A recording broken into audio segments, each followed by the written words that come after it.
So last week, I personally went up to the Butler Farm Show. I brought a drone pilot that specializes in aerial surveys and mapping. And with his drone, we were able to get high resolution 3D imagery and video that's going to completely change a lot of the information and the narratives that are being put out on social media. It proves, without a doubt, that there are a lot of people out there that are either lying to you or at least intentionally or unintentionally deceiving people with just bad information.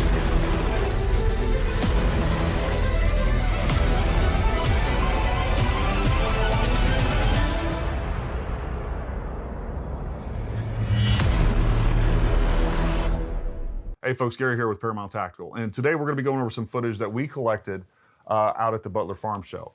And the footage that we're going to go over, as well as the 3D modeling that we're going to go over, is going to provide some details that just you haven't seen anywhere else. I did share some of this footage with viewers on our live Dangerous Liberty podcast that we have every Wednesday at 7 p.m. Eastern Time, right here on YouTube and Rumble. So make sure you start joining us with that, where you're always the special guest. We talk about guns, gear, training, politics. Right now, obviously, the Trump assassination attempt, among many other things. You get to ask questions, we read your comments, you get to join in on the conversation. That's what it's all about. So I have shared some of this footage and the data files with other people out there that I feel like are, just quite frankly honest, and they're actually looking for the truth. Because the problem that we're running into is not only are we getting really bad information from the government or a complete lack of information, I think the U.S. government, the FBI, DOJ in general, I think they have contempt for the idea that they have to go before Congress, which is a proxy for you, the American people, and have to answer questions. I don't think they're interested or care if the information they give out is accurate. I think most of us, and rightfully so, don't trust the government, don't trust the DOJ, and I think the FBI, among many other agencies, are wholly corrupt. So we have a bunch of folks on YouTube, along with many other sites, that are passing pure speculation off as facts. And that completely changes the direction of where people are looking and searching for the truth. And it is by far a bigger problem than anything that the government is doing currently right now when it comes to getting to the facts and the truth of what actually happened on July 13th. So we need to be aware of that. So just to name off a few of the myths that we've debunked right here on this channel, if you haven't watched them, make sure you go through our videos and watch them.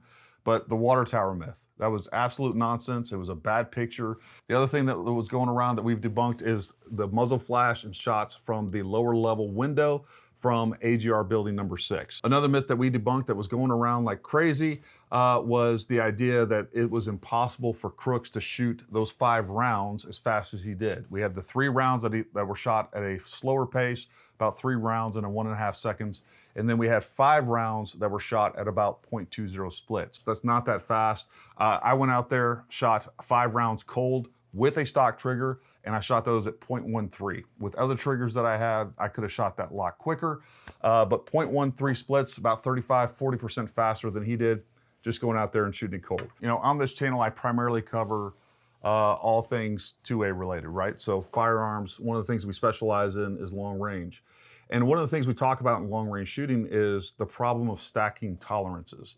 So what that means is you take one part that is, a couple thousandths of an inch off, you put another part on top of that that's also a couple thousandths of an inch off, and then you end up with something that doesn't work like it's supposed to. And that's exactly what we're seeing with all these crazy narratives when it comes to the attempted Trump's assassination. A little bit of bad information here, a little bit bad information here, and the next thing you know, we have a narrative that is not based in reality at all. So there's a couple of myths that we're going to talk about today that I keep hearing about. And one of the things that's really unique about the footage that we're getting ready to look at, because we used a drone that's specifically designed for surveying and mapping, is we have very accurate altitude data. So we're going to be able to take a look at some things from a perspective that you really haven't seen before. So let's get right into this. So first thing we're going to do is look at the high resolution video footage that we got from this trip. I want to kind of tell you my perspective or my objectives that I planned on this trip and what we actually got done, and then just kind of share with you some information or some of the things I walked away with. So first thing I wanted to do when we got there was actually access or try to get access to the AGR complex. And of course, we tried to pull into their parking lot. The place is locked down. Security, there was 2 security vehicles that nosed in on me, blocked my path. The guys jumped out, came and asked what we're doing. I told them. They basically told us to scram. Completely understandable. There's lots of people trying to go there and all those other things going on. The other thing that we wanted to do was obviously get access to the Butler Farm Show. Now, that was also locked down when we got there. We did talk to somebody that worked there. We weren't getting access. So what we found was this road over here, and this is the south side of the Butler Farm Show. So this county road comes up over here. This building that we see over here is basically like an Elks Lodge or something along those lines, and it butts right up to the farm show property. There's a gate right there. That's where the property line from that road going in starts for the Butler Farm Show, and then there is a fence all along this grass line there. So basically everything over here was off their property. And what we see right here is that southern barn where the counter sniper teams were. Now, there's a little bit of confusion when it comes to the call signs of the counter sniper teams. In the congressional report, their reference is Hercules 1 and 2, but apparently within the Secret Service, the call signs were the exact opposite. So for clarity, because some people are familiar with one, not the other, I'm going to reference them as the Southern and the Northern counter sniper team, sure that we're on the same page. So this is the Southern position. This is the position that took the shot. And from Trump's point of view, if he's facing the crowd, it is the team to his back left. Just be aware of that. So I was able to get on the ground here. And one of the things that I found shocking, folks, was the difference in scale. Everything is so much closer than what it looks like on TV. All the focal lengths that we're seeing through the lenses, capturing all this stuff, makes everything seem so much further apart. So I was probably 50, 60 yards further away from the AGR building than Trump was. So let's say I'm somewhere around 210 yards. We could map it out, but it's irrelevant. The point is, even from this intersection, right up against the fence and the gate that I was able to stand, I could clearly see the AGR building. I have pretty decent eyesight. If there was somebody that was, in the prone position coming over the top of that building, I would be able to see them. The distances are so much closer than, everything we've seen is very deceptive as far as making the distances look much, much further apart than they are. That was one of the things that really struck me. The other thing I want to say is look, I run a business. This YouTube, social media is not how I make my money. I'm very interested in this. I think it's important. And I was able to go up there and get this information. I dedicated time and resources. With some of these larger channels that have millions and millions of views, I don't understand why they haven't went out there and done some of the things. If I can, they can. And I do think at some point, you got to take a step back and start questioning the motives of some of these content creators out there. Are they actually in it to find out the truth? Or are they in it for clicks and likes and new subscribers and all the things that come with that? I think that's a fair question. I'll let you decide what their motives are, but if I can get out there and I can take the time off from, my business and the things that actually make me money, then if this is their business, I think there's a lot of folks that should have been there that haven't got there yet. All right, so the first thing I want to do is kind of orient you to this and point a few things out. So first of all, we have the AGR building number 6 right here. So I want you to look right there. We can see Crook's exact position because this has all been power washed. And I'll zoom in just a little bit for you guys to see that. But it is very clear, even from several hundred feet up, where he was. And I just want to show you to make sure that we're all speaking the same language, where we know what we're talking about and where we're at here. You can see that this window is just off center of where his position was. One of the things that's been constantly talked about in the media is that the counter sniper teams could see him for a really long time. The idea was that they're up on this really high perch, they're way above him, and they could see him the entire time that he's moving. And why didn't they take the shot? So obviously that points to some sort of conspiracy or whatever else. So let's take a look at what we're actually talking about, or get their exact perspective. So right here is the barn that the Northern counter sniper team was. You're gonna see the drone's gonna fly right up to their position. He was staying back just a little bit, but as far as the line of sight, this is gonna be the exact same. So he kind of came down, trying to get eye level thereabouts, but this might even be a little bit higher than where they actually were. So one thing that this definitely establishes is that that tree is in the way, and that the Northern sniper team could not see Crooks in his position from where they were. That tree blocked their line of sight. So hopefully that clears that up. That window is right in here somewhere. All right, and we can't see where he was or anything else, but he did have a line of sight to Trump. All right, so right now he's brought the drone back to the Southern counter sniper team's position. And again, what we were trying to do was get around eye level.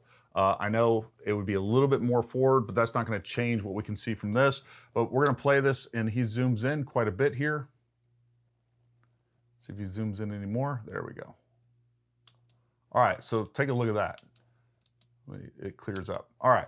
So one thing that we can definitely see from this position, and he might even be a little bit higher than their eye level, but take a look at the fact that we cannot see the slats on the other side of this roof. Here's the ridge line right here, and this is right where Crooks was going to be, right in here. This alone should be definitive proof that they could not see Crooks on the other position, but we're getting ready to look at the 3D imagery, and it shows us the exact altitude or the height of where Crooks was versus where the counter sniper teams were. Along with, we're also going to talk about where Trump was from a height perspective in relation to the AGR building, and that gets really interesting as well. And by the way, if you like content like this, make sure you like, subscribe, throw a comment down below, that helps us out. And make sure you hit that bell icon so that anytime that we release new content, you are alerted to that as well. All right, so we have a few things going on with this imagery. Number one, we've annotated the position of the key players. The numbers that you see there are elevation expressed in meters above sea level. For people that aren't familiar with the metric system, you can pretty much replace those with yards, but the point is we're going to see the relative altitude change between one spot to the next. And understand that this imagery is what we collected. This is very accurate. This is not Google Earth. I'm viewing this file through an online viewer. We actually have a much higher resolution of this, but I just don't have the very expensive software that it requires to put that much data on there. So it's a little bit lower resolution, but that doesn't change the accuracy of the elevation and some of the other points that we have here. So let's look at some of these elevations, which are really important. So the first thing we can look at here is Hercules, or the Southern Counter Sniper Team. It's listed as 383 meters above sea level. And then look at Crook's position as we zoom in over here. This is 381. So we're looking at 2 meters difference, or a little over 6 feet. Basically, to get a higher vantage point where we could see over the top of that, given that distance, we'd have to be significantly higher than where we are with this. So a 6-foot difference in elevation is not going to give us the vantage point that's going to allow us to see over that ridge line. So that should clear that up right away. There's some other interesting things that we see here. So there's been all kinds of crazy theories or crazy trajectories and suppositions that have come from the idea that Crooks was way above Trump and all these other things. But if we look at this terrain real quick, we can see that this entire building is built into a depression. We can see that sloping ground right there. It's more sloped over here. This is kind of the lower end of the building in relation to the terrain around it. I have a less of a slope over here. But I want you to look at, this is exactly Crooks' elevation. So according to, I believe it was the Higgins report, they said that Crooks was about a few feet back from the ridge line. He wasn't necessarily resting on the ridge line. So this exact spot, about a yard or so behind that ridge line, that puts Crooks at an elevation of 381.1. 0.2 if you want to get crazy. Now let's take a look at Trump's elevation in relation to Crooks' elevation. So this is Trump's position right here. So where Trump's position was, number one, the elevation of the terrain is slightly higher. On top of that, Trump was on a 4.5 foot to 5 foot tall stage, thereabouts, and of course Trump is 6'4". So his head is approximately 10.5 to 11 feet above the ground. With that in mind, that puts Trump's head basically 381 meters above sea level. But look at Crooks' position. That's his elevation. He was at 381.2, and then Trump is approximately right at 381. Way less than 3 feet difference in elevation from Crooks to Trump's head. People have conjectured all the pieces and back about the trajectories, saying, oh no, he was, Crooks was way up here and he's shooting at Trump way down here. And so that's one of the reasons they came up with the lower window theory, because in their mind, not knowing the actual elevation of the terrain or the comparative elevation of Crooks and Trump, they came up with this idea that, hey, this round is going upward and all this other stuff. But in reality, Crooks and Trump were less than 3 feet difference in elevation. And this goes right back to what I was talking about stacking tolerances. We have a little bit of bad information here, a little bit of bad information here. And then on top of that, we throw in some additional conjecture and we say, oh, well, these trajectories have to go up or down or whatever else. And because it hit the crowd in the background, it had to come from a lower trajectory. So we start moving people around and we're playing Where's Waldo with the second shooter. It's absolute nonsense. And we got a lot more information that's going to come out of this. It's going to give us a higher resolution of information. much less when it comes to the data on the ground. And we're already working with another organization that already has the 3D modeling, very accurate 3D modeling of the stands, Trump stage, you know, the information board, all that stuff. So combining our detailed terrain modeling with their 3D modeling, we're going to be able to put together the most accurate and most precise 3D model that is available. And there's going to be a lot more information like that that's going to come out of this. So stay tuned for that for sure. But the point here, folks, is we got to be careful who we listen to. And you got to start looking at some of their motives behind what they're doing and what they're saying. You know, if they're wrong time and time again and jumping from one theory to the next theory to the next theory, I mean, you got to start questioning their credibility. There's been more bad information and confusion created through them than by far what the government has done.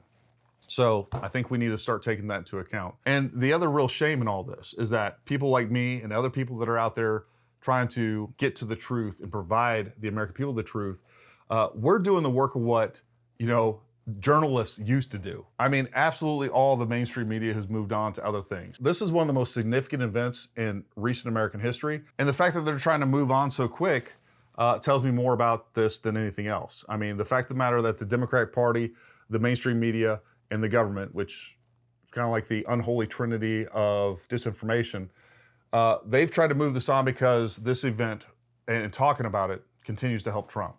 And so they want to move on as quickly as possible. But without a doubt, there's definitely conspiracy to keep this out of the media so that people aren't paying attention to this. And you can come up with whatever motivation that is on the backside of that. The rest of that's speculation, but we know that for a fact. We also know that the U.S. government has not given us information, has definitely provided us really bad information. And again, you can speculate what those motivations are. It could be just trying to cover their ass, or it could be something much, much worse. And I think all of that's on the table, and that's what we need to do is stay focused and make sure that we get to the truth, because we, the American people, deserve the truth. All right, folks, well, again, I hope that was helpful. I hope it was informative. I'm sure I left some stuff out. There's a lot more coming from the data that we have with this, so stay tuned for that. Also, down in the description of this video, there's plenty of good links. Go check those links out. And while I do want you to leave comments below, and I will try to get to those, the reason that we have at least one live podcast a week is so I can answer your questions directly. It's very hard. It's a bad way to communicate down in the comments, going back and forth. It's very time intensive. So make sure you join us every Wednesday at 7 p.m. Eastern time, where we are going to have that live podcast and we can answer those questions directly. Sometimes I'll throw another one up if I have information that I feel is time sensitive. So make sure you hit that bell icon and you can join us and we can have that discussion and you can be part of the community. That's what this is all about. Well, listen, folks, we really appreciate you watching. But until next time, stay armed, stay ready. We'll talk to you soon.